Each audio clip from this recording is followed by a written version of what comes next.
आप सभी को मालूम है कि महाबोधि महाविहार, जहाँ तथागत बुद्ध को ज्ञान की प्राप्ति हुई थी, उस महाबोधि महाविहार को सम्राट अशोक जी ने बनवाया था।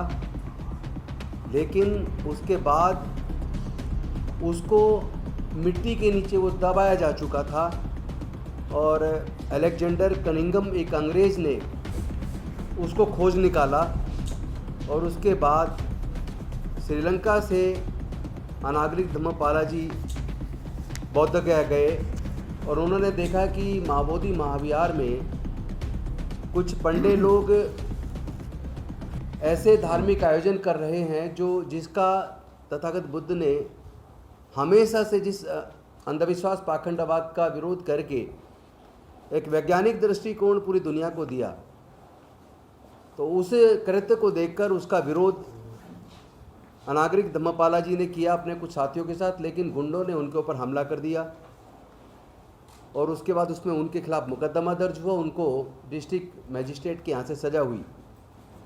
तो ये आंदोलन तब से चला था। तत्पश्चात कांग्रेस के एक अधिवेशन में भी ये मुद्दा उठा और कांग्रेस ने उस वक्त एक कमेटी का गठन किया और डॉक्टर राजेंद्र प्रसाद जी के नेतृत्व में उनसे उसकी जांच करके रिपोर्ट देने के लिए कहा। रिपोर्ट दी गई, लेकिन चूंकि उस वक्त कमेटी में कोई बौद्ध प्रतिनिधि नहीं था, जिसकी वजह से बौद्धों की बात नहीं हो पाई और जो रिपोर्ट दी गई वो रिपोर्ट एक तरफा थी। और उसके बाद भारत आज़ाद हुआ। 1949 में बुद्धिस्ट टेम्पल मैनेजमेंट कमेटी का कानून बना 1949 में, और उस कानून में ये प्रोविज़न किया गया कि वहाँ का डीएम, गया का डीएम उसका सेक्रेटरी, उसका चेयरमैन होगा और 8 मेंबर होंगे, जिसमें 4 बौद्ध होंगे और 4 मेंबर वहाँ जो पंडे होंगे। तो तभी से लगातार बीटी एक्ट 1949 एक्ट को रिपील करने का आंदोलन अलग अलग समय पर चलता रहा। 92 में भंते सुरई ससई जी के नेतृत्व में बहुत बड़ा आंदोलन दिल्ली में लगभग 1.5 साल चला, लेकिन तब भी झूठे आश्वासन मिले, लेकिन समाधान नहीं हुआ।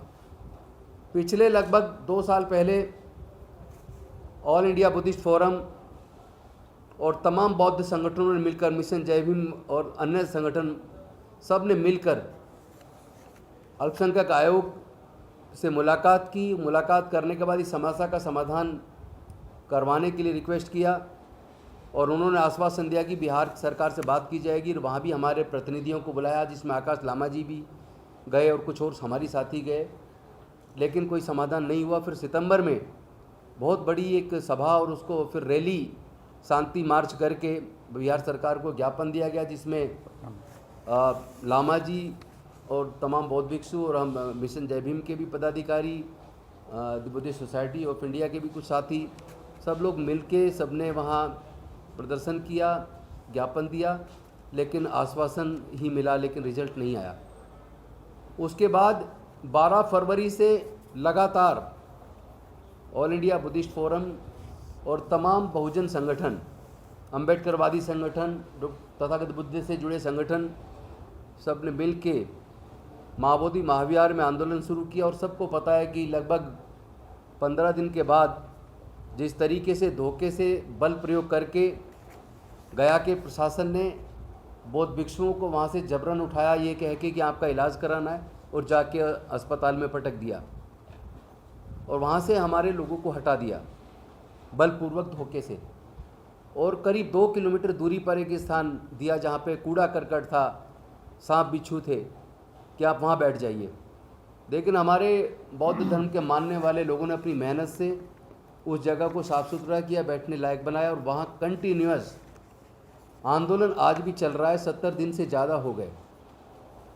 अनेकों हमारे सांसदों ने, अलग अलग पार्टी के सांसदों ने संसद के अंदर हमारी इस जायज़ मांग को, बौद्धों की उस जायज़ मांग को अपने अपने तरीके से लोकसभा व राज्यसभा के अंदर उठाया और समाधान के लिए केंद्र सरकार से निवेदन किया, बिहार सरकार से निवेदन किया।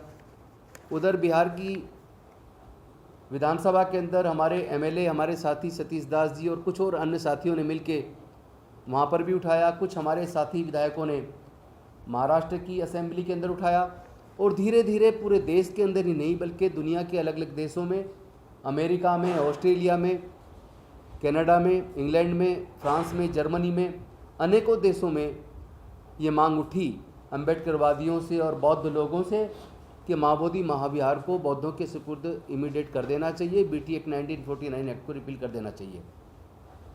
इसी दौरान कल केंद्र सरकार के अल्पसंख्यक मामलों के मंत्री माननीय किरण रिजिजू जी से अपॉइंटमेंट मिला और ऑल इंडिया बुद्धिस्ट फोरम के प्रेसिडेंट जम्मू लामा जी, जनरल सेक्रेटरी आकाश लामा जी, मिशन जय भीम से हमारे बीपी बौद्ध जी, बीपी निगम साहब, मैं स्वयं और महाराष्ट्र सरकार की पूर्व मंत्री सुलेखा ताई, हम सब लोग वहाँ गए, किरण रिजिजू जी से मिले और उनको ये ज्ञापन हम सब लोगों ने उनको दिया। उन्होंने बहुत ही धैर्यपूर्वक शांति से हमारी बात को सुना और बड़ी सकारात्मक चर्चा की। उन्होंने आश्वासन दिया कि सरकार भी इस मुद्दे पर गंभीर है और उनके आश्वासन के हिसाब से उन्होंने कहा कि इस समस्या का समाधान होना चाहिए, वो भी इस बात को मानते हैं। उन्होंने आश्वस्त किया है कि इस पर अतिशीघ्र सकारात्मक कार्रवाई की जाएगी। लेकिन ज्ञापन देने के बाद जब हम बाहर आए, हम लोगों ने आपस में बातचीत की और हमने तय किया कि कोरे आश्वासन पे हम लोग नहीं रुकेंगे। हमारा धरना ये पूरे देश में तेज़ी से बढ़ेगा। महाबोधि महाविहार में धरना लगातार चलता रहेगा। देश के अलग अलग राज्यों से लोगों को जोड़कर कोऑर्डिनेशन किया जाएगा और इस आंदोलन को और भी विशाल और विस्तृत बनाया जाएगा। और जो लोग भारत से बाहर के देशों में बौद्ध लोग रहते हैं, अम्बेडकरवादी लोग रहते हैं, वो लोग भी हमारी पूरी टीम के साथ जुड़ गए हैं।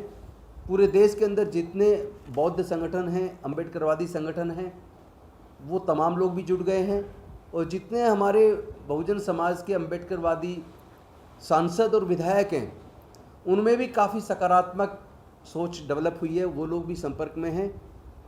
हमने तय किया है कि इस आंदोलन को हम लगातार बहुत मजबूती से चलाएंगे जब तक महाबोधि विहार बौद्धों को नहीं मिल जाता, उसका पूर्ण संचालन, जब तक बीटी एक्ट 1949 एक्ट पूरी तरह से रिपील नहीं हो जाता, तब तक हमारा धरना लगातार जारी रहेगा और इसको हम राष्ट्रव्यापी और अंतर्राष्ट्रीय आंदोलन के रूप में और ज़्यादा तेज़ी से आगे बढ़ाएंगे।